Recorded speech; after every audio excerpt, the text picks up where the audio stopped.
Hey guys, today I'll show you the unboxing of the Infinix Hot 10. So on the front you can see the phone's image and name of the smartphone. At the back, specifications like processor, battery, display, camera, etc. are mentioned. So let's open the box. First of all, you can see the Infinix Hot 10 with punch hole display, and at the back, phone is equipped with a triple camera setup on its rear side. Here you can also see the fingerprint scanner and Infinix branding. Next is micro USB cable for charging the phone and transferring the data.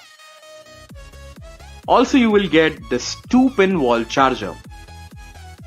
So now we have documentation like warranty card and user manual.